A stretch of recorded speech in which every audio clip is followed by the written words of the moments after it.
Olá, boa noite. Tá saindo aí.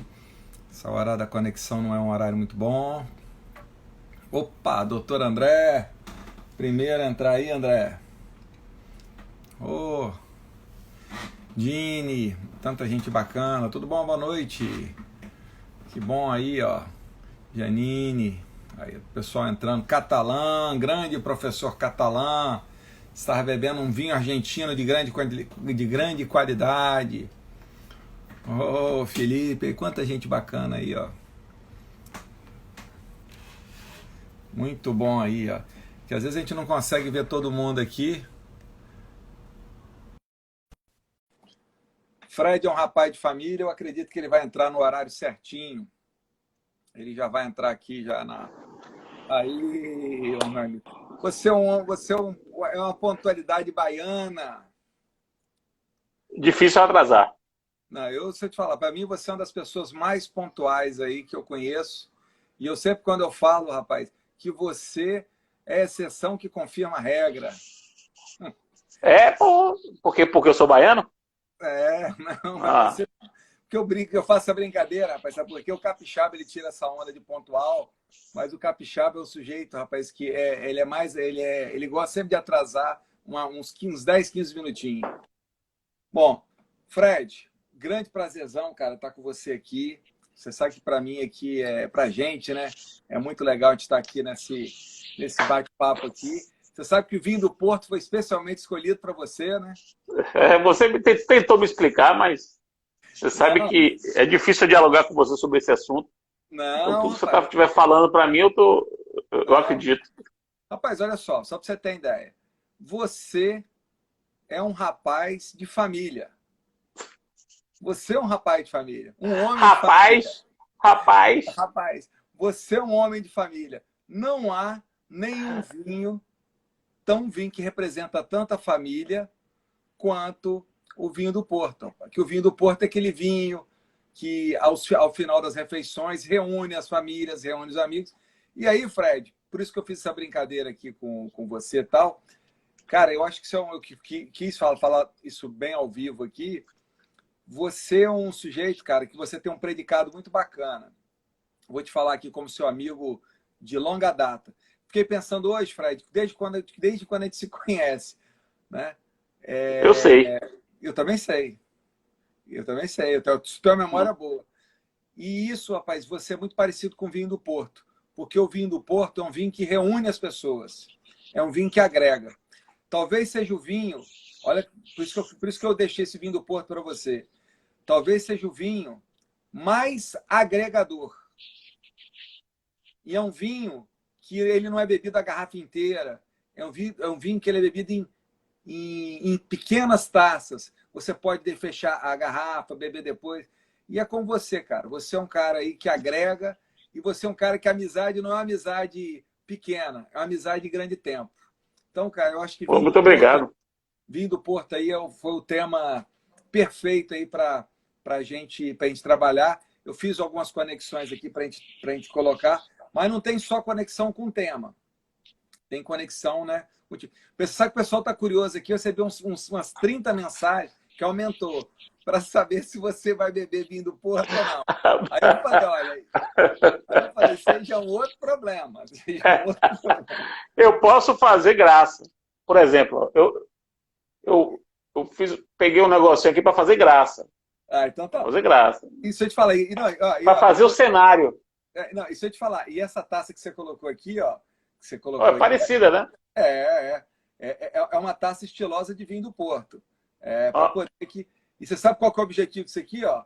É o aroma, ó. Vai sair o assim, aroma. Mas, Fred, vamos lá. Vamos lá. Então, vou fazer um brinde aqui. Vou fazer um brinde aqui para começar aqui, ó. Deixa eu te falar, esse tema, cara, é um tema muito legal. Pô, a gente já conversou bastante sobre ele, né? A questão do negócio jurídico processual envolvendo direito de família. Então, assim, até para a gente colocar assim, para todo mundo, como é que normalmente a gente faz? O expositor ele faz um apanhado na perspectiva dele, né? Mostrando assim o tema na perspectiva dele. Então, eu vou te passar a palavra. você fica extremamente à vontade para poder falar. Eu, se for o caso, te interrompo alguma coisa, é um bate-papo mesmo. Tá? O bate-papo, né? Até porque, enfim, a gente precisa conversar sobre isso, trocar experiências, né? Para ter uma aula inteira só para tratar disso, uma hora inteira é muita coisa. Não, não, e justamente a ideia, quando a gente teve essa ideia do Direito e Vinho, foi justamente assim, por que sexta-feira, para não ser aquele negócio pesado técnico. Né? Beleza. Pode... Então, vamos lá. Muito obrigado, meu amigo Mazei, quase 20 anos aí de amizade. Você a quem eu agradeci a minha dissertação de mestrado, você que me deu o tema da minha dissertação de mestrado há 19 anos atrás, você vai lembrar bem disso. Lembro. Naquela coletânea que você coordenou, já é clássica. É clássica, parece aquele disco de como é o nome, rapaz, daquele cara que cantava o o nordestino aqui do Grande Encontro. Mas deu um branco aqui agora. O que Zé Ramalho? Zé Ramalho. O disco Pai Biru de Zé Ramalho é o disco de vinil mais caro que existe, porque a tiragem dele foi levada pela enchente do rio Camurigipe, lá em Recife. Muito caro você achar. É a mesma coisa dessa sua coletânea sobre 12 recursos do ICE, Instituto Capixaba de Estudos. É ICE, né? ICE, Instituto Capixaba. Rapaz, então, só falar que você coordenou em 2001. Isso, antes de começar então no tema, então você quer rir? Um dia desse aí tinha um volume 1 lá na estante virtual. Sabe quanto que eles estavam pedindo? R$800. Estou dizendo. Veja que eu não sabia disso. Não sabia disso. Nessa coletânea está o esboço daquilo que viria a ser minha dissertação de mestrado sobre recurso de terceiro. Veja, o tema dos negócios processuais, você sabe bem, é um tema que me é muito caro. E já há muito tempo. Eu gosto bastante, sou um defensor, todas as pessoas que estão aqui assistindo sabem disso.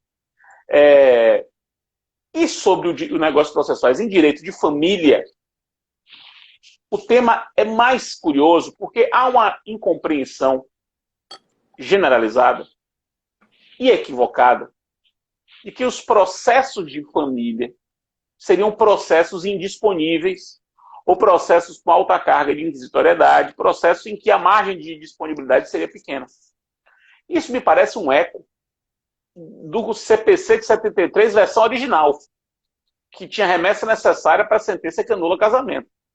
Então, num planeta que não tinha divórcio, num mundo que o Brasil não tinha divórcio. É uma concepção em que havia curador de casamento.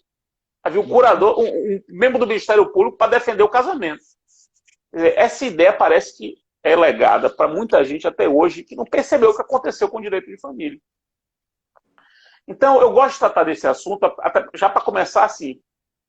É preciso pensar o processo de família de uma maneira flexível.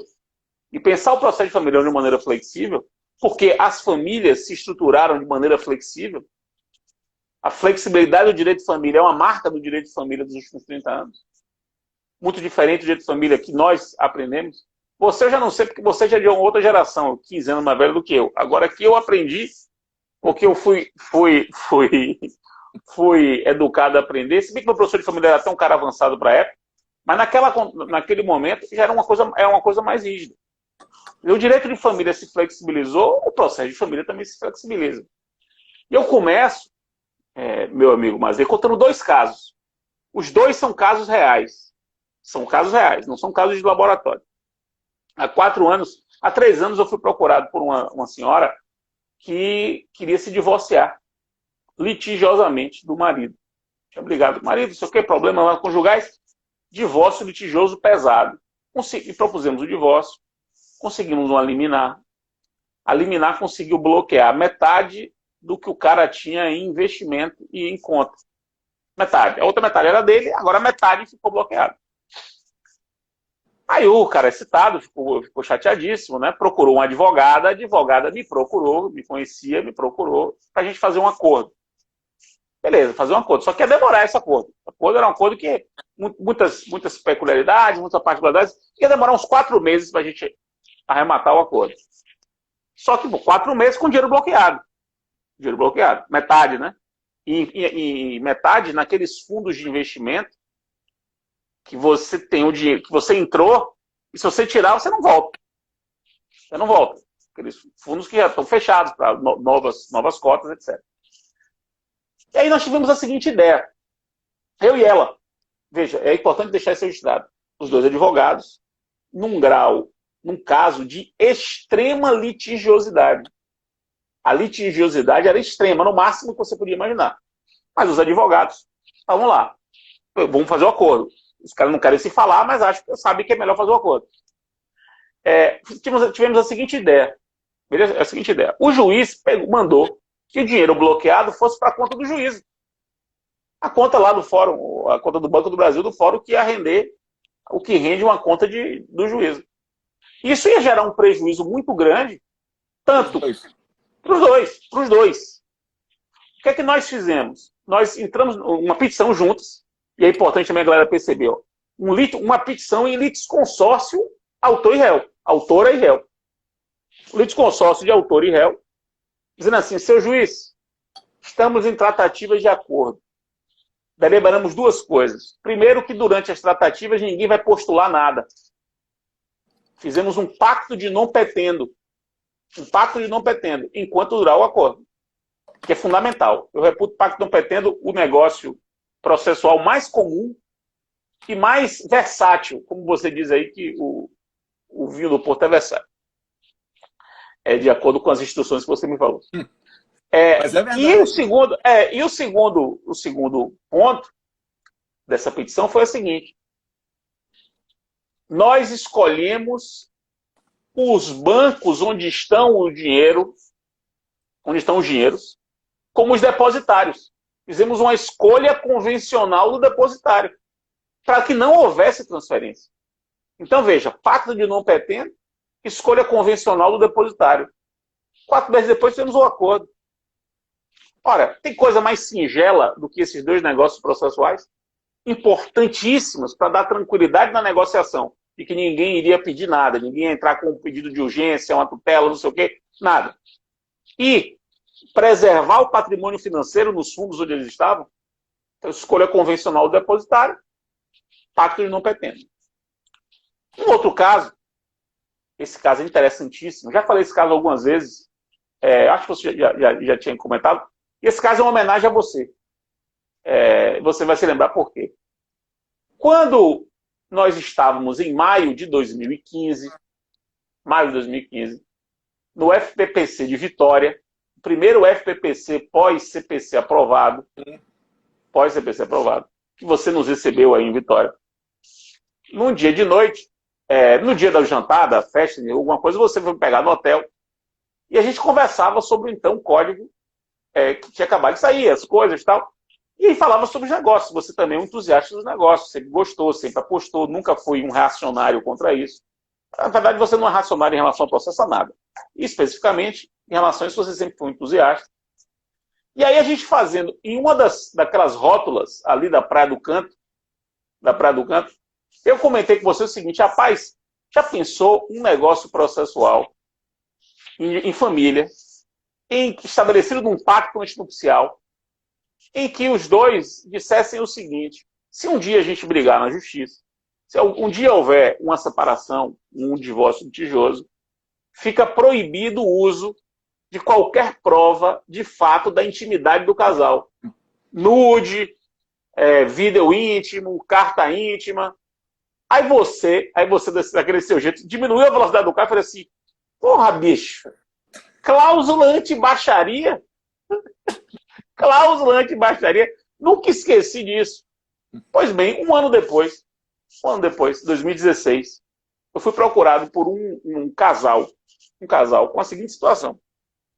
O casal tinha 12 anos de casado, 2 filhos, um casal muito bem casados, 12 anos excelentes de casamento, um grande patrimônio, uma vida muito estável. Tal. Só que aí houve um problema lá, que acontece vez por outra. E a mulher, no caso, ficou muito chateada. Muito chateada, fizeram uma terapia, não sei o quê, chegaram à conclusão, ele pediu perdão, ele não chegou nem a errar. Na verdade, ele preparou, ele se preparou e não conseguiu. Um negócio engraçado, não. E o cara é todo enquadrado. O cara é aquele cara que, isso que disse foi a própria mulher dele. Ele falou, doutor Fred, meu marido é tão enquadrado, que no aeroporto, quando a gente chega do estrangeiro, a gente vai para a fila do bens a declarar. A gente fica na fila do bens a declarar. Todo enquadrado. Isso foi a imagem que ela criou, né?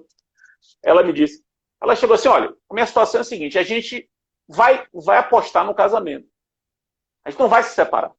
Não vai se separar. A gente quer continuar casado. Só que eu quero deixar tudo pronto para o caso de eu me divorciar. Porque se ele fizer qualquer coisa de novo para pensar em fazer, etc., eu vou me separar no outro dia e não quero perder um minuto. Eu quero fazer tudo imediatamente, quero rapidamente. É possível fazer algo que não seja um pacto antinupcial, que é durante o casamento, e não antes. Nem um divórcio, porque na verdade não é para divorciar, é para manter casado. Organize aí. E me contratou para organizar isso. Organizar esse negócio aí, que não tinha nome, eu chamei isso de pacto nupcial. Porque não é nem antinupcial, nem é divórcio. E fiz, Mazei, um contrato gigantesco, que começava com uma declaração de fato. A cláusula primeira era uma declaração de fato. Os cônjuges subscrevem este acordo, declaram que se amam e que querem viver para sempre juntos e construir a felicidade em conjunto. Cláusula 2. Se por acaso, por qualquer razão, nada disso der certo, já fica organizado como é que vai ser a coisa. E aí era coisa do tipo assim, ó. O imóvel tal vai ser calculado da seguinte maneira. Vão se contratar 3 empresas tais, vai se tirar a mediana de não sei o quê. O cara era economista, então ele sabia os cálculos. Vai se tirar a mediana das três avaliações. Quem vai oferecer primeiro é ele. Ela pode igualar, se ela igualar é dela. Se ela igualar... Então, todo um negócio todo engenhoso. Até o momento que eu cheguei, rapaz, eu vou colocar aqui uma homenagem ao meu amigo Mazei. E botei lá. Se houver divórcio, separação, fica proibido o uso de provas relacionadas a fatos da intimidade do casal. Aí botei nudes, mensagens do WhatsApp, vídeos, etc., cartas íntimas, sob pena de multa. Sim, sob pena de multa. O pulo do gato, o jump of the cat, como você já... Você cria uma cláusula penal de um negócio processual e, curiosamente, você subverte uma concepção clássica que todos nós tínhamos de que prova ilícita é prova que viola a lei lato sensu. Na verdade, prova ilícita é aquela que viola uma norma jurídica. E a norma jurídica violada pode ser um negócio. Então a gente criou ali uma prova ilícita por negócio. Além de outras cláusulas. Havia, por exemplo, cláusula que impunha a mediação prévia, cláusula que já escolhia o mediador, cláusula que, uma vez instaurado o processo, o 334, a audiência preliminar era obrigatória. Não é nem a 334, aquela da ação de família. Sim. Ela era obrigatória, ela era necessariamente obrigatória. Então você foi montando o processo todo. É um processo simples, mas já está todo montado. Todo montado. Nesse pacto nupcial. Esses 2 casos são casos reais, que mostram como um raciocínio até não muito sofisticado sobre os 190 pode ajudar, pode tornar o futuro processo um processo muito interessante. Não, deixa eu te falar, eu concordo contigo e vou dizer mais. Olha como é que isso é bacana. Um ponto que é interessante, aí um dia eu tive trabalhando sobre uma situação dessa, então foi uma consulta. Aí o sujeito chegou para mim e falou bem assim, poxa, mas como é que nós vamos fazer? O que é importante e tal?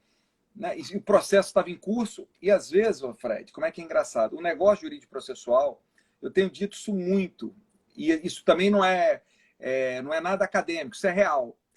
Quando ele é bem feito, ele é bem encaixado, como ele diminui a litigiosidade, às vezes, entre as Demais. próprias partes. É um negócio Demais, assim, demais. E aí, veja, olha o que aconteceu. Olha o que aconteceu. Era um caso, então, era assim, eram vários bens, era uma quantidade de bens e tal, e aquilo, como é que diz, uma dificuldade do processo não andava, eu simplesmente falei bem assim, olha, vamos fazer o seguinte. Então, na verdade, eu fui eu não era o advogado, eu fui o consultor, né? Então, aí eu acabei funcionando quase como um mediador, né? Porque, na verdade, os dois advogados tinham um relacionamento muito bom com os dois, e eu falei bem assim, vem cá, faz de conta que isso aqui é uma morte. Se fosse o inventário, vamos pensar num partidor? Vamos nomear um partidor? Aí eu vou fazer o seguinte, aí, pô, não tem o nome, eu falei assim, ó, você indica uma pessoa, o outro indica uma pessoa, e os dois, eles indicam um terceiro. Aí todo mundo falou assim, poxa, aí eu falei assim, vem cá, vamos pegar aquela regra lá do 647, lá da partilha antecipada, vai ter coisa aqui que quem já sabe que vai ficar com ela, que vai ficar contigo. Eu estava conversando com o advogado do marido. Não tem? Por exemplo, era um patrimônio muito grande. Eu falei, não tem patrimônio que você quer que fique com você? E ela sabe que vai ficar com você e patrimônio que vai ficar com ela? Tem. Eu falei, vem cá, por que a gente não tira isso do problema? Vamos fazer a partilha antecipada disso, vamos trabalhar com a partilha antecipada sobre isso. A mesma coisa, por exemplo, questão dos frutos. Poxa, esse dinheiro está depositando aqui judicialmente. Em vez de fazer isso, vamos pegar os frutos aqui, ó, e vamos colocar nessa aplicação tal. E veja, a partir disso, Fred, o que aconteceu? Diminuiu a litigiosidade. E quando diminuiu a litigiosidade, aí foi engraçado, que eu também lembrei da nossa conversa, nós fizemos um negócio jurídico processual que já foi o seguinte, ó, nós estamos voltando. Nós estamos voltando. Mas se a gente não voltar, volta tudo como é que estava antes. Então, isso é um ponto importante e eu acho que isso é legal porque, veja, você foi num ponto muito feliz. As pessoas, nós vivemos de mitos. Veja que hoje o negócio jurídico processual, embora em muitos dos casos, no inventário, eu vá trabalhar com relações familiares, relações entre irmãos, entre mãe e filhos, nós não temos essa dificuldade toda que nós temos nas ações de família. Porque inventário não é uma ação de família. Não. A gente estuda sucessões de família como se fosse uma coisa só, como se estivesse ligado, mas sucessões é uma forma de aquisição de propriedade. Sim, não, mas vejam, mas o que atrapalha normalmente essa ação de arrecadação e distribuição, que é um condomínio, são as relações de família. Sim, elas exercem um papel importante. Agora, eu estava vendo uma coisa aqui, Mazei, tem uma galera que talvez não saiba que isso que ele está falando sobre negócios processuais, a base é o artigo 190 do CPC. Sim. Eu vi uma pergunta aí perguntando qual é a base, boa-fé? Não, é o 190 do CPC, que permitiu que agora você construa, por negócio, as regras processuais que você entenda pelo exercício da sua autonomia são as mais adequadas para o seu caso. Isso é a base, o artigo 190. Respondendo uma pergunta que chegou aí. E é importante também colocar isso no 190, que é uma coisa simples, mas as pessoas esquecem que você pode fazer quantos negócios jurídicos processuais foram necessários. Porque a pessoa fala, pô, fiz esse negócio jurídico processual, não tem mais como rever. Não tem, não. Quantos vocês... Inclusive, nesse caso, que eu estou me lembrando aqui agora, nós colocamos uma cláusula falando o seguinte, que esses negócios jurídicos processuais, eles eram transitórios. Que eles, 6 meses depois, que era o período que eles queriam voltar, que nós íamos reavaliar. Ou seja, isso aqui, né, tirando a questão da partilha propriamente dita, mas todas as outras questões, elas eram transitórias. O pacto de Dom Petendo que eu mencionei para você, que era transitório. Sim. Era o pacto enquanto durasse o período de negociação. Então, agora, quer ver uma coisa importante? Pra gente... Agora eu vou dar um exemplo que eu nunca fiz esse. Esse é um exemplo teórico. Os outros dois eu fiz, são reais. Mas é muito útil. Veja, é muito comum você fazer acordo de família, acordo para resolver o litígio de família. O litígio de família. E ter a parcela de alimentos. Imagine que você pode, nesse acordo, regular toda a execução de alimentos. Sim, Você pode reconstruir a execução de alimentos. Você pode, por exemplo, deixar expressamente previsto que vai caber prisão civil, mesmo para parcelas além de 3 meses. Ontem eu Você fiz, pode... ontem eu fiz uma live com o Pedron, tá aí. É um caso real, pessoal do escritório que está aí. É uma coisa que a gente sempre faz como negócio jurídico processual, sempre faz, seja alimentante ou alimentado, a gente faz constituição de capital em execução de alimentos familiares. Veja. Que só está previsto para alimento de ilícito, né? Decorrente de ilícito. Então a gente faz negócio, a gente já faz, e já faz a técnica de expropriação, uma técnica de expropriação mais simples. Ou seja, já com avaliação do bem e permitindo a alienação antecipada. Isso é um caso que a gente já faz. Excelente. Que a gente já faz. Excelente. Por quê? Porque aí, veja, a constituição de capital, na verdade, aí ela protege os alimentos. Porque não tem sentido eu ter a constituição de capital e cair na execução comum, no processo de expropriação. Então, eu faço a constituição de capital e faço uma expropriação aguda. E veja como é que... E isso é tão interessante, Fred, e veja como é que isso é bacana, que do lado do alimentante também é interessante, porque isso evita, de certa maneira, a prisão. Porque se tiver uma situação dessa, e veja, e às vezes o que a gente já coloca? Uma situação, eu também comentei isso antes, é muito comum, quando a gente tem a possibilidade em alimentos de ter uma execução de frutos, não só a constituição de capital na sua essência, o próprio capital, mas a constituição de frutos, isso, cara, tira uma situação que ela é muito tranquila. Ela deixa o alimentante numa situação muito tranquila, porque ela é de absoluta boa-fé. Então, diga aí. Não, estou falando. Então, isso é interessante. Por isso que aí falando quando eu brinquei com você, olha como é que isso tem a ver com o nosso querido vinho do Porto. Há algo mais flexível, mais versátil que o negócio jurídico processual? Não, é por definição. É algo, por definição, versátil e flexível. Então, veja, olha como é que é interessante. O vinho do Porto, na verdade, ele tem, digamos, aonde que está estancado o problema dele? Digamos, esses fortificados. Aí eu vou sair do vinho do Porto. Vou para os fortificados, para os vinhos, que o vinho do Porto seria um específico, né? Seria como fosse um negócio jurídico processual típico, né? Mas, veja, tirando isso, o vinho do Porto é um vinho de sobremesa, é um vinho de aperitivo, é um vinho que é vinho excelente no tempero, é um vinho que ele dá guarda, que ele tem tempo. São várias formas de se fazer.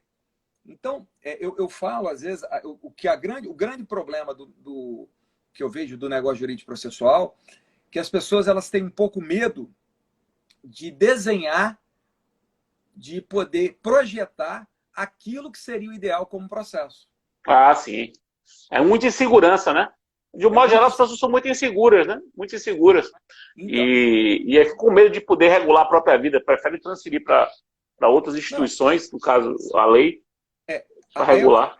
Mas olha só, nossa conversa aqui, cara, para ter uma conversa com você, tem que ser faixa preta.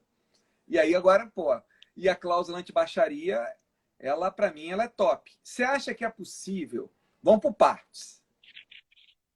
Porque, olha só, eu vou entrar agora na parte do vinho do Porto, na parte aí do vinho do Porto aí, onde ele é mais rígido. Você acha que é possível uma inserção de uma cláusula anti-baixaria? Vamos por partes, hein?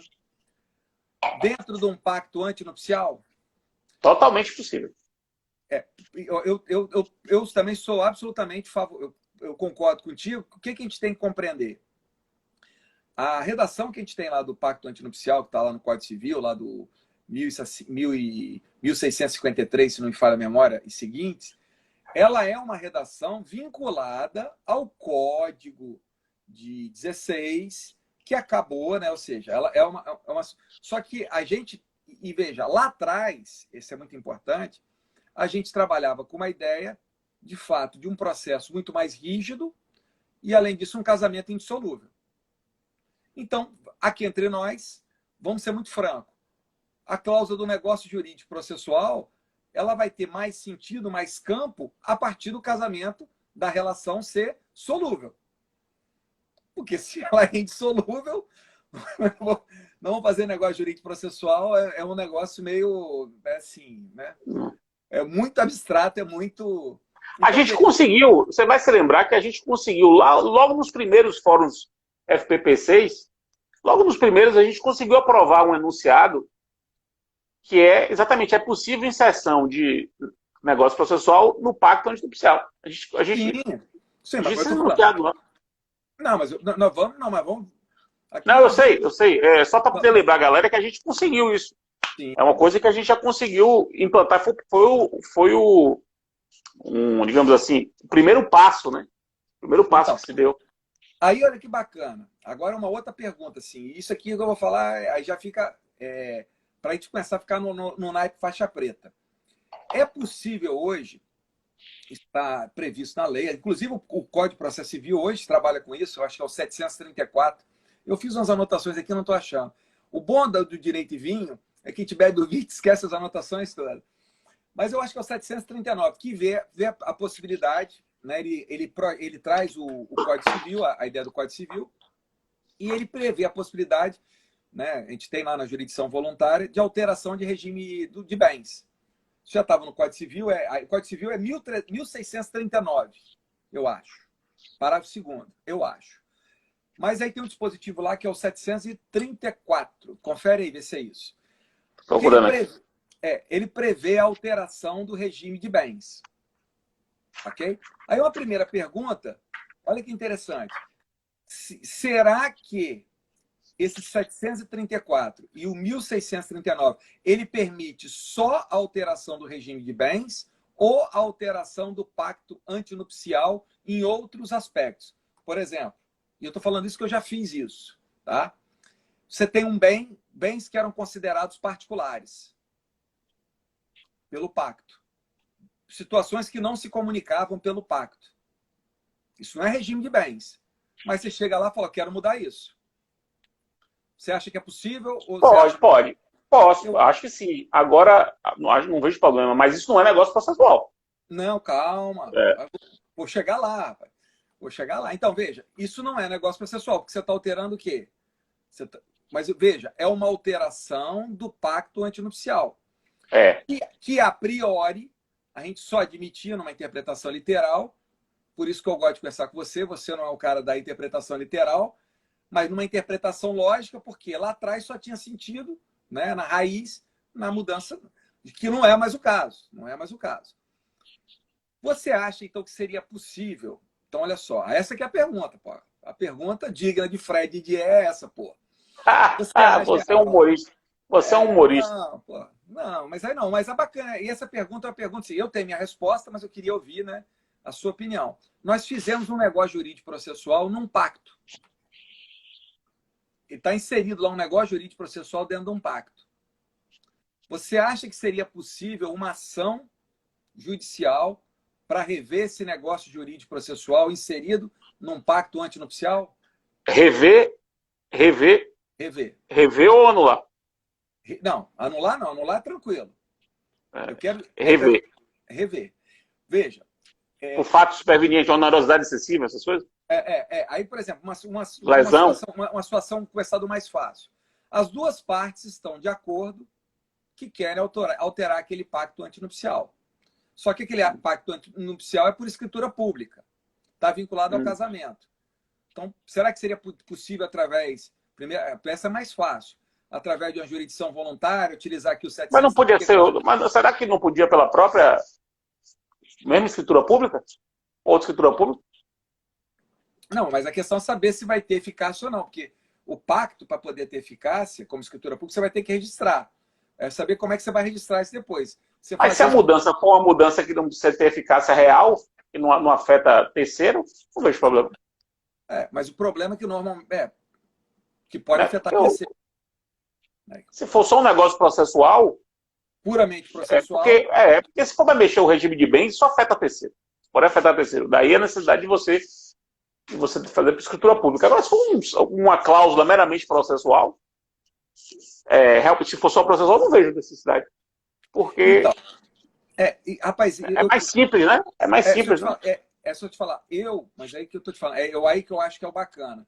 Você vê que, ó, eu não combinei nada com você. Eu acho que isso é muito interessante a pessoa compreender. Porque o objeto do negócio jurídico processual, ele é o processo, um eventual É o processo, exatamente. Então, essa estrutura da escritura, ela desafeta ele. Quer ver uma coisa? Vou dar um exemplo. Deixa eu dar um exemplo aqui, exatamente para ilustrar o que eu estou dizendo. Não é de família, mas ilustra o que eu estou dizendo. Hipoteca. Hipoteca é um negócio jurídico que você tem que averbar na matrícula do bem, porque é sobre imóvel, como regra, é sobre imóvel. E você tem que averbar por quê? Porque há um direito real ali de garantia que tem que ter eficácia perante terceiro. Então você vai à verba. Só que perceba, a hipoteca é, sobretudo, um negócio processual. Sobretudo. Não, com certeza absoluta. Agora, é um negócio processual que, para ter, como ele impacta no concurso de credores, ele portanto, ter eficácia para terceiro, tem que ser averbado na matrícula. Beleza? Eu já fiz. Só por que é um negócio processual para a galera que não está entendendo? Porque na hipoteca você garante que o bem a ser penhorado na execução é aquele. E é aquele para proteger o credor, porque o credor já sabe que vai ser ele, já tem um, e para proteger o devedor, porque o devedor sabe que o bem a ser penhorado vai ser aquele e não outro. Então é uma dupla proteção. Sim, não, deixa eu te falar, só para lembrar aqui, desculpe te interromper, você vai lembrar disso, essa discussão houve aqui no FPPC. Foi.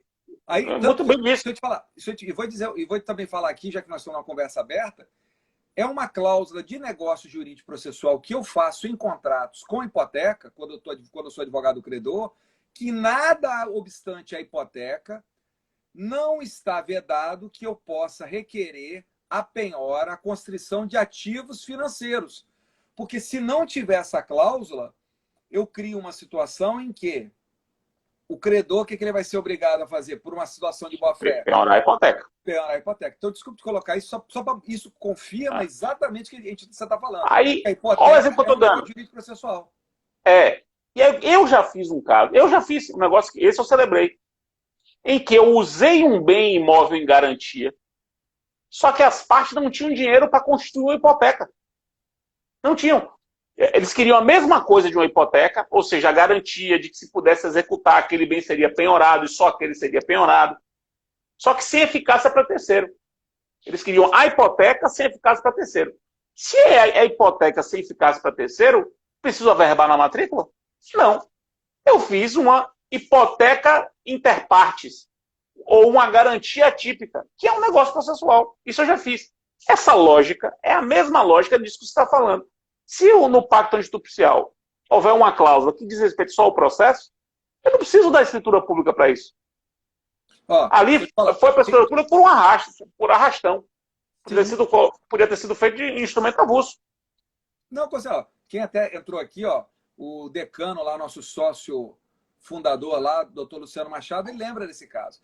Então, lá no escritório, o doutor Luciano aqui, que é um exímio advogado na parte contratual, a gente tem trabalhado com o negócio jurídico processual de uma forma assim, extremamente ampla. Veja, vou dar um exemplo aqui. Uma vez eu tive uma palestra aqui até com o Cabral, e tem vários colegas aqui. Léo estava aqui, Zanetti, o Medina Pamplona. Por aqui. Enfim, rapaz, tem tanta gente bacana aqui que é até difícil de falar.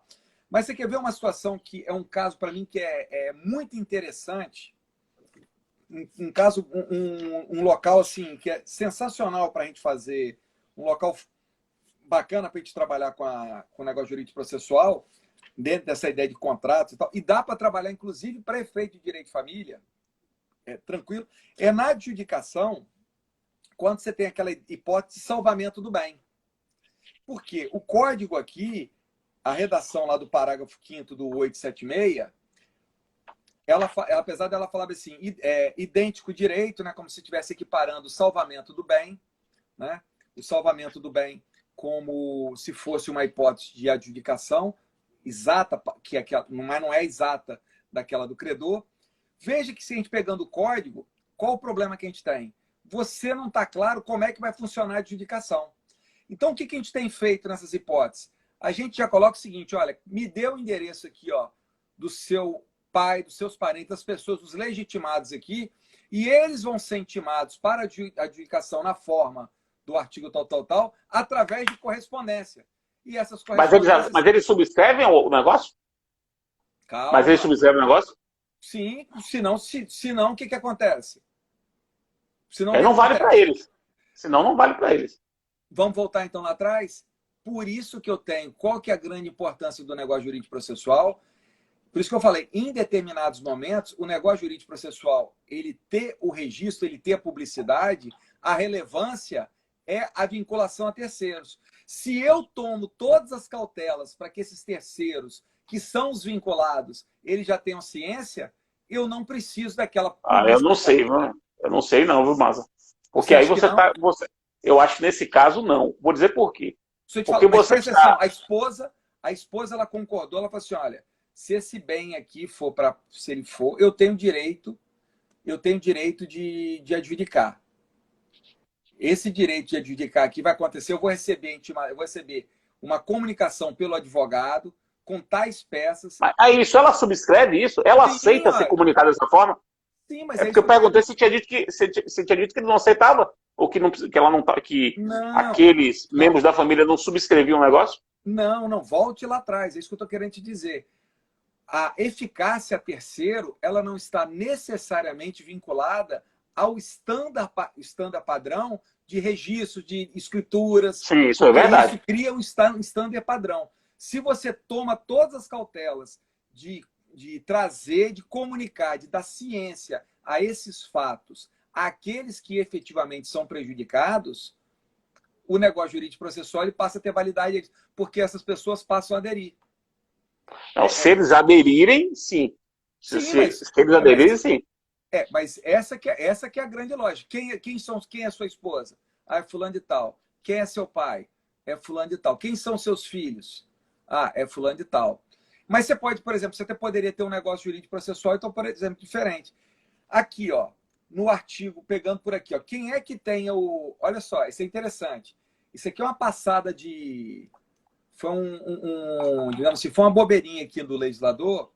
O que o legislador fez? Eu falo até uma bobeirinha, porque nessa parte, embora a gente estava mexendo com direitos reais sobre coisa, né, direitos imobiliários, a gente poderia até ter trabalhado nisso aqui também. São aquelas coisas que a gente fica pensando depois. Aqui não fica claro, você lendo o 876, de quem é que vai ser o responsável por essa comunicação a essas pessoas. Porque, veja, da forma que está aqui, o que acaba acontecendo? Se não tiver essa comunicação, é o mesmo problema do negócio jurídico processual. Aí o cara chega lá na fase, lá na frente, ele fala, eu tenho direito a adjudicar. Aí o processo volta aqui atrás. Então, veja, o negócio jurídico processual, nesse caso, ele bem feito e bem amarrado, ele evita um grande problema de nulidade que está acontecendo agora. Quando o sujeito chega lá na frente e ele fala, não, eu queria adjudicar. Entendo. Então, essa que então, eu falo assim, a criatividade, o que a gente tem que pensar? Por que eu estou dando esse exemplo? Esse foi um ponto que a gente identificou e foram em casos concretos em que era utilizado, digamos, lá na frente, digamos assim, uma saída para nulificar o processo. O negócio jurídico processual, na verdade, ele criava uma procedimentalização e uma forma para que o processo ficasse mais protegido. E isso é uma das grandes sacadas também para o negócio jurídico processual, e eu volto a dizer, isso em direito de família, então, que é uma ideia de proteção, você tem que entender os valores que estão ali, a questão, às vezes, da... É isso que eu falei, o próprio embate pessoal, o negócio jurídico processual, ele aproxima as pessoas e possibilita, cria um ambiente de confiança. Eu acho que a gente tinha que trabalhar, o advogado ele tinha que compreender esse ambiente de confiança que o negócio jurídico processual propicia. Deixa eu dar um exemplo aqui.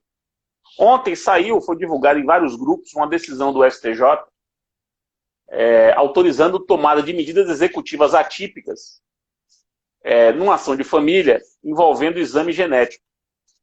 Ouvi.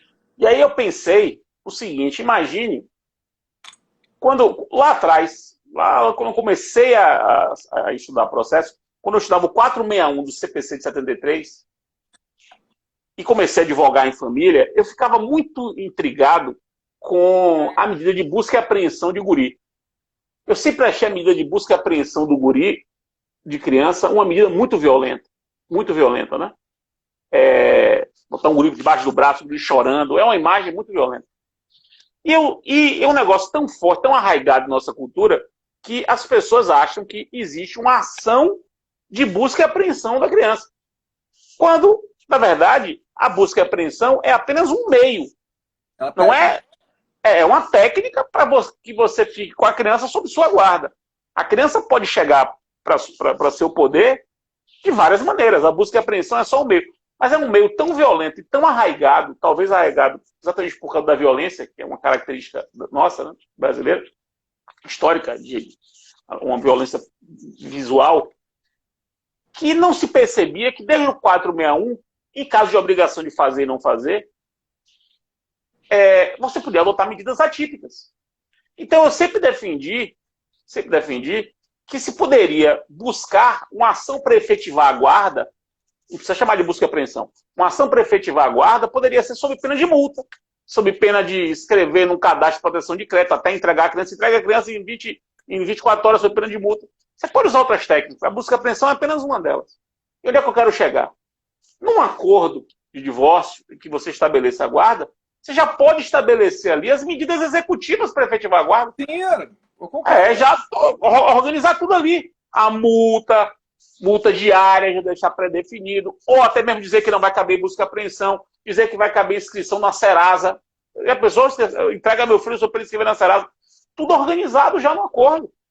Fred, facilitando, portanto, a efetivação da guarda depois. Fred, eu posso falar de um negócio que você vai até rir. Um dia desse aí, um colega de São Paulo, interior de São Paulo, fez uma consulta e ele falou bem assim, qual que era o problema? Qual que era o problema? O problema era que o sujeito, na hora de devolver a criança, ele devolvia atrasado e tal, às vezes não pegava. E a mãe chegou e falou bem assim, você te fez um call, porque ele é um irresponsável. Ele não é má pessoa, mas ele é um responsável. Ele tem que tratar isso, essa responsabilidade dele. Então, não vou mais deixar e tal. Você sabe o que nós inserimos no acordo? Que se ele, a partir daquele momento, ele tivesse essa conduta mais 5 vezes, ele ia procurar um tratamento. E já estabelecemos o médico, a pessoa tal, porque a questão não era de caráter, era de responsabilidade e tal. E foi muito engraçado, que eu volto a dizer, é óbvio que isso não era um negócio jurídico processual, mas foi uma forma de quê? Foi uma forma de quê? De aproximar. E eu pergunto assim, olha como é que isso é muito mais claro, porque imagina uma situação dessa, o cara esqueceu de entregar a criança, e você meteu uma busca e apreensão, isso não tem mais volta. Posso fazer uma pergunta faixa preta para você? Lógico. Você fez uma para mim, posso fazer uma faixa preta para você? Pode. O divórcio pode ser consensual, concorda? Pode. Uma pergunta ridícula, mas eu vou fazer pergunta ridícula para introduzir a minha pergunta faixa preta. Então, o divórcio pode ser feito por acordo, em muitos casos pode ser feito em cartório. Sim. Eu posso colocar uma convenção de arbitragem no pacto antijudicial? Você quer convenção de arbitragem Convenção de arbitragem é um negócio processual por excelência. Você quer minha opinião absolutamente sincera? Não vejo problema algum, desde que o que você vai tratar, o tema que você vai tratar, envolvam questões que sejam pessoas absolutamente capazes, e o tema que você vai tratar envolvam, né, a relação dessas pessoas capazes. Esse que é o grande... tirando o guri, convenção de arbitragem para resolver o problema do casamento. Esqueça guri. Patrimônio, uso de nome. Isso eu te falar. Isso aqui que o Talamini falou aqui, ó. Esse aqui agora é o momento Porto. Sabe o que é o momento? É o momento faixa preta. É a pergunta mais difícil. Ele falou isso? Deixa eu te falar. Eu não vejo problema algum. E vou dizer mais. Eu tenho defendido, inclusive, que é perfeitamente possível, você vê que vai na esteira dessa questão, que seja, por exemplo, questões testamentárias envolvendo capazes. Mas é outra coisa. Porque testamentário é patrimônio puro. Eu quero questão de família. Não, Família. não, você está enganado. O testamento pode ter disposições que são puramente questão de perdão. O testamento, ele não contém só cláusulas. Esse que é o Mas, ponto. mas questão de família, o cara já morreu. Eu quero briga de família. Marido e mulher, homem com homem, mulher com mulher, poliamor. Briga de família pode se resolver por árbitro? Porque eu acho que sim. Eu acho que sim. Eu tenho absoluta convicção que sim. Agora, é algo que tem que se abrir a cabeça, porque as pessoas não pensam nisso. E vou lá, e vou mais, vou lançar um aqui. Vou lançar um aqui. Vai lá, vinho do Porto, vai lá. Momento Porto. É uma coisa que eu vi de Robson. Não sei se o Robson está prestando atenção. Acho que o Robson não gosta de live. Todos aqueles impedimentos que existem para questões de família, impedimento para depor, impedimento para julgar, impedimento para ser mediador, enfim, por conta de vínculos familiares. Eu acho que em questões de família pode haver um negócio processual para que todos esses impedimentos sejam dispensados. Em questões de família. De modo que eu não vejo problema teórico para que o árbitro, por exemplo, de uma questão de família, seja um membro da família escolhido pelo membro da família. Não, eu não vejo Ou problema seja, nenhum. e aí a subversão é uma subversão ainda maior, né? Porque você pensar assim, mas o cara vai escolher um árbitro impedido, vejo problema. mas a lógica de família é outra. A lógica de família é outra. Eu não vejo problema algum. Assim, problema. Se quer que eu te dê um exemplo clássico de arbitragem que envolve família e pode envolver inventário, chega lá e fala, olha, tem união estável aqui ou não tem? Qual que é a data? Vamos fixar aqui, ó, qual que é a data que aconteceu a união estável? Isso é um caso clássico que poderia ser feito por arbitragem.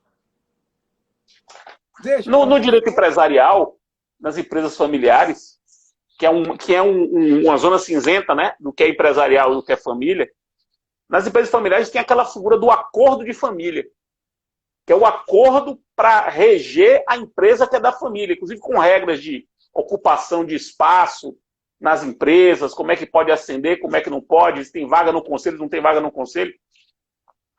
Então, o acordo de família empresarial é uma coisa mista aí. Totalmente convencionável do ponto de vista, totalmente arbitrável, né? Totalmente arbitrável. Sim, tudo aquilo ali é arbitrável. Então vamos voltar aqui para o nosso tema aqui, ó. É a mesma coisa do vinho. Ó, vinho do Porto tem uva. Você pode, olha só, a partir de um modelo, você pode mexer. Ou seja, eu tenho um modelo que eu posso mexer.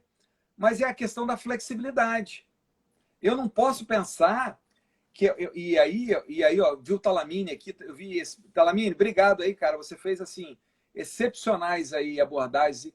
Que é tanto que a gente vai falando, aí vai vindo uma pergunta atrás da outra. Veja, isso para arbitragem não é problema. E Talamine está aí, eu acho que ele é a pessoa adequada para dizer isso. Isso, se não me falha mais, na Espanha, que eu te falo assim, na minha parte, direito sucessório, isso na Espanha é muito tranquilo a arbitragem para efeito de direito sucessório envolvendo relações de família. Como essa... Quer que eu te... Veja, posso pegar até um caso... Vamos viajar aqui, né? Vou tomar mais uma taça aqui para a gente viajar. Vamos colocar para arbitragem para saber o seguinte, se é uma hipótese de verificar se teve socioafetividade. O árbitro decidir. O árbitro decidir. Maria Berenice diz. Não. Estou falando um exemplo. Você contratar um especialista no assunto, advogado especialista, contrata a Maria Berenice para decidir isso. É isso aí, ó. Porque, ó, olha, essa pessoa aqui que ela vai dar uma resposta, que ela é uma resposta que vai ser o quê? É convincente. E eu estou te falando isso porque um dos grandes problemas hoje, e eu estou vivendo isso aí, né? No inventário, algumas questões barra pesada do inventário, que elas tornam assim muito complexas, são questões que às vezes é preferível, aí já é um outro assunto, mas tem a ver, que eu estou fazendo ação autônoma de prova só sobre o fato e trazendo para o inventário. Por exemplo, teve união estável, mas qual que é o marco da união estável? As partes reconhecem que teve união estável. Mas qual que é o marco? Quando começa? Subrogação de bens. Veja, então isso que eu estou querendo dizer assim, se eu posso fazer isso dentro do meu raciocínio, dentro de uma ação autônoma de prova, por que que não, além de fazer ação de prova, eu coloco alguém para decidir sobre isso? Se envolver só aquelas partes. Eu não tenho... Posso falar então, vou fazer então aqui um... Não devia, mas vou fazer. Eu vou fazer aqui um... Como é que fala? Um spoiler do comentário que eu estou fazendo do artigo 612 do CPC. Na minha concepção, aquilo que quando fala que quando o juiz passou da... ele tem uma prova, tem que fazer uma prova que não é uma prova só documentada. Ou seja, tem que fazer uma prova outra que não documentada. Então, ele vai colocar o processo para fora do inventário, ok? Ele vai jogar aquela questão para fora do inventário.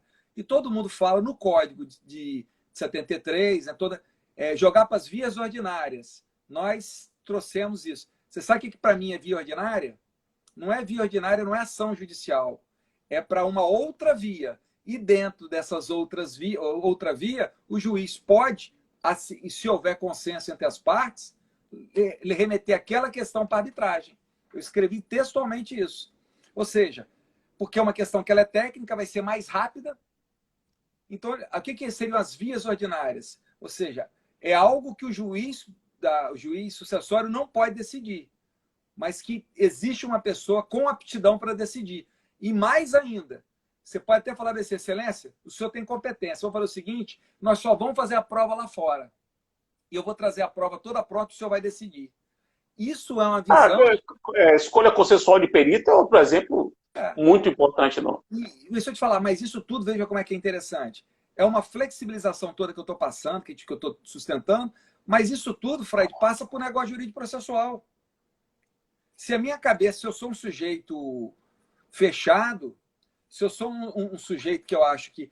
E vou voltar aqui para o vinho do Porto, cara, ele começou como um acidente. Tem muito negócio jurídico processual, vou falar aqui, já que nós estamos numa conversa aqui franca, que o advogado faz por acidente, porque o juiz é ruim. Aí ele fala, pô, vamos fazer um negócio que esse negócio não vai resolver. Não acontece isso. Às vezes, uma situação ruim, a vara que está cheia de processo e tal, os advogados, por conta dessa situação adversa, nós vamos gerar o nosso procedimento. Só que a gente tem que trabalhar de uma forma diferente. Porque é muito comum que que as pessoas tenham digamos, essa postura ativa a partir do universo ruim. E eu acho que teria que ser o contrário. Eu acho que teria que ser o contrário. A gente tem que ter uma postura ativa nesse sentido. Então, hoje, eu com todo, assim, eu falo isso de coração, você me conhece, a gente vem conversando sobre isso há muito tempo, eu não me imagino um processo meu sem negócio jurídico processual. Pouco provável, pouco provável. Eu não consigo imaginar um processo sem negócio jurídico processual. Fredão, que você não fique com isso na cabeça, né? Fique com isso na cabeça. O tempo todo. Fredão, tá acabando. Deu aqui 1 minuto e 50, cara. Quero te agradecer, cara. Foi maravilhoso. Gostou, velho? Vou te dar o tempo aí para você fazer as palavras finais aí, para não acontecer aí. Mas, cara, obrigado, cara. Foi fantástico. Sem script, mas, pô, coisas com emoção. Fantásticas aí, né? E essa live vai ficar como vinho do Porto, ela vai ficar lá no... gravada lá. Vai ficar lá para poder a gente rever e tal, até dar uma meditada nesse sentido. A palavra está contigo aí, ó. Isso eu queria agradecer, espero que vocês tenham gostado. Eu gostei muito, como sempre revelo. A saudade é grande, a gente não se vê presencialmente já tem tempo, por conta dessa confusão. Mas estamos aqui nos vendo presencialmente de outra forma. Muitos amigos aí presentes, foi ótimo. Espero que o pessoal tenha gostado. Gente, ó, um abraço. Boa noite, se cuidem. Boa noite, se cuidem. Um brinde do vinho do Porto, em homenagem a esse rapaz aí, que é um homem de família, né? Um rapaz de família aqui, ó, e que, ó, reúne sempre os amigos e a família em volta dele. Fredão, um beijo no coração, um brinde para você. Beijo. Valeu.